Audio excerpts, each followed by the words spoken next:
welcome back to one edition of Boxing Algarete. So, like I promised you guys earlier, this is my prediction video for the Andy Ruiz Anthony Joshua rematch. Let's go.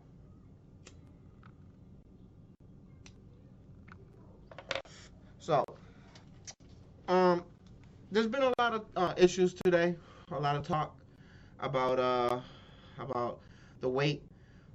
As you guys know, today was the weigh-in. Anthony Joshua came in at 237. Andy Ruiz came in at 283. So, there's been a lot of talks when it comes to that.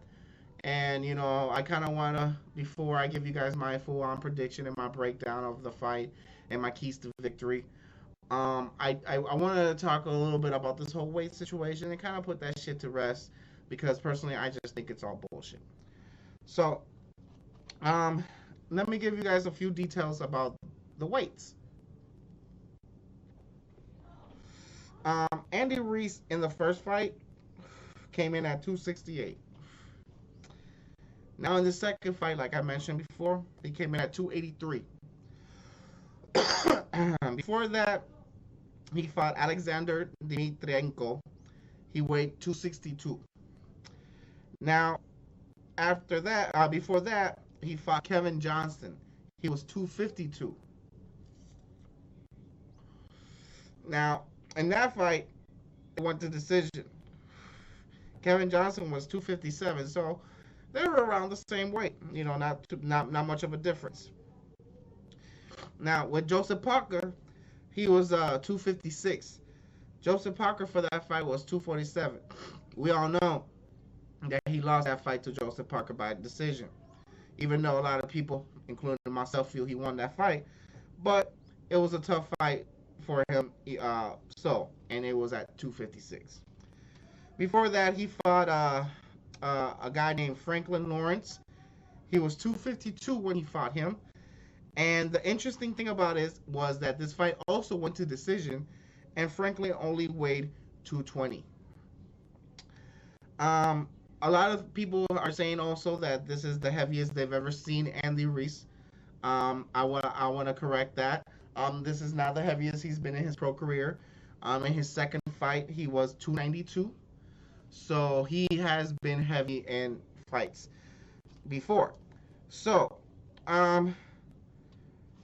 basically why I gave you guys these details about his weight was because I feel that this was the plan the whole time. I feel he planned to come in heavy. He wanted to come in heavy because if you guys see the little pattern that here is that when he was light, when he was in the 250s, he didn't have much power. He didn't have knockout power. But all of a sudden he goes into 268, he's able to knock out the world champion. And also when he fought Alexander at 262, he was also able to knock him out. So he maybe sees a trend with himself, seeing that the more weight he puts on, the more he can also hit harder and also withstand hits from Joshua. So I think this was all planned out. I think maybe they probably even put those photos out on purpose to make him look like he was thinner, to kind of maybe fuck with Anthony's head and to kind of make him think that he was coming in lighter. But on the other hand, I also want to point out a few things about the weigh-in. Now, the number 283 keeps getting thrown around. Personally, I don't think that was the actual weight,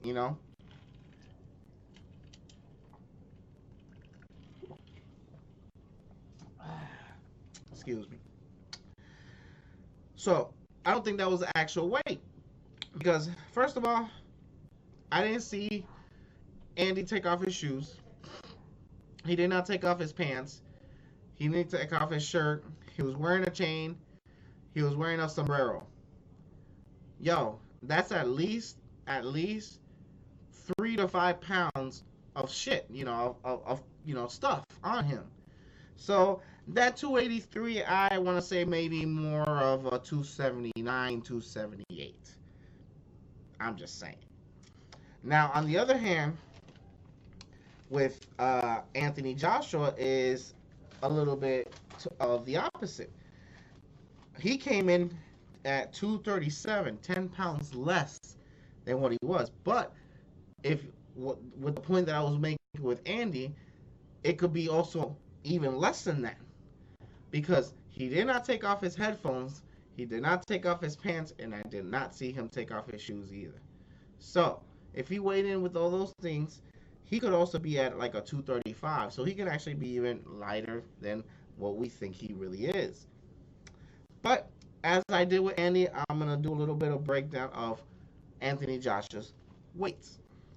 So, like I mentioned before, 248 for the first one with Ruiz, 237 now on the second one. Um, when he fought Alexander Polovkin, he was 245. When he fought Joseph Parker, he was 242.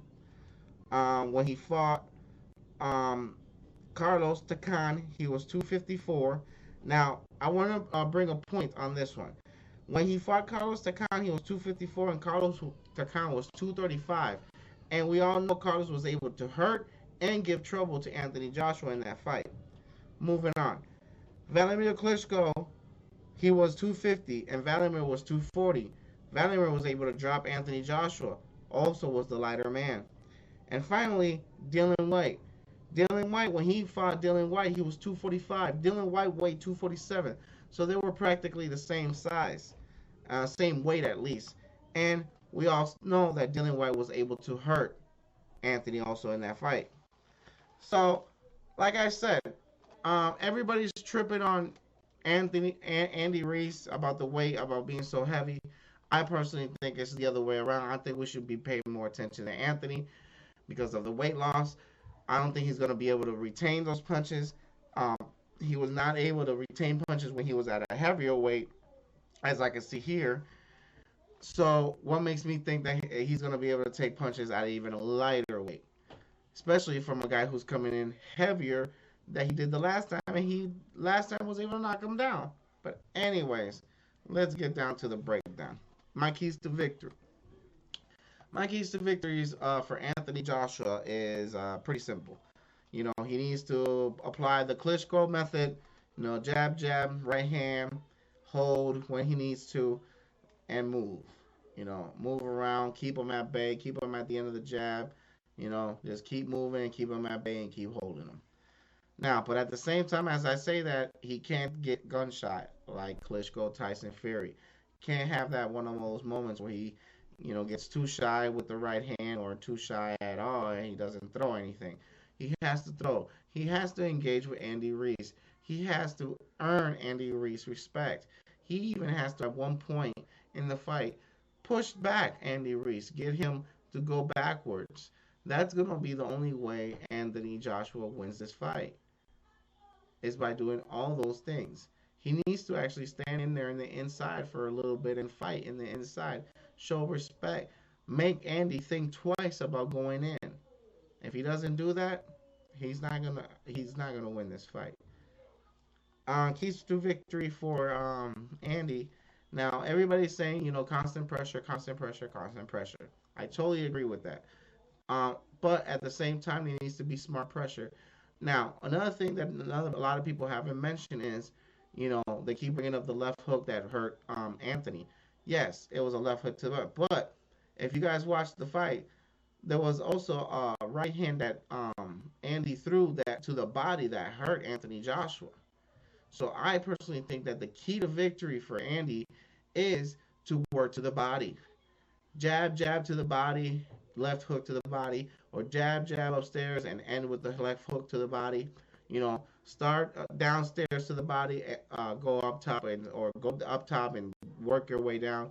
But it needs to be a constant pressure, constant work to the body. I think that is the key to victory for Andy. I think if he does that, Joshua does not see the 12th round at all. So, my prediction for this fight, very simple. Um, I have to go with my boy Andy Ruiz. Um, I think that the weight is not gonna be an issue for him. I think he's used to it. He's a big boy. I'm a big boy. I've been a big boy all my life, and You guys can you guys can ask my best friends. When we were kids, I was a big boy. I could keep up with the best of them. I can still keep up with the best of them. You know, when it comes to like playing basketball, also when it comes to boxing, stuff like that, I hold my own. I don't wear out. There's some people, you know, that when they're born like this, you know, they're born chubby, they can carry the weight. You know, they're just freaks of nature like that. I'm not calling myself that, but at least Andy, he's one of those guys who just carries the weight. He can carry the weight and he can still fight 12 rounds. So I personally think that the pressure is going to be too much for Anthony. I you know, there's too many things that have shown me that he's not all mentally there. He's not stable. A pressure like that, he's gonna fall apart. I see him kind of quitting again, and it's just gonna be a bad night for him.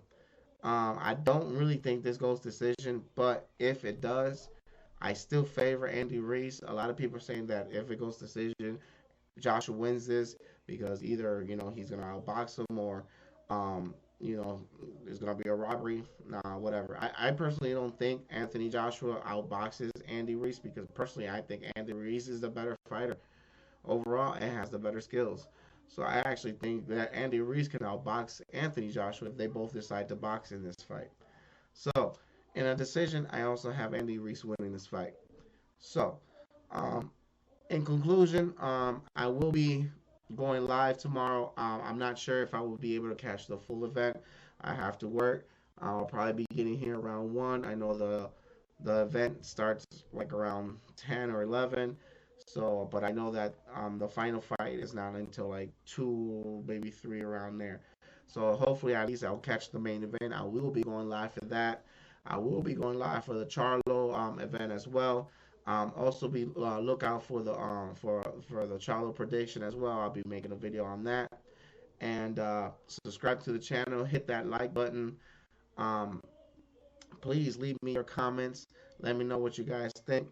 And God bless. And I'm out. Please.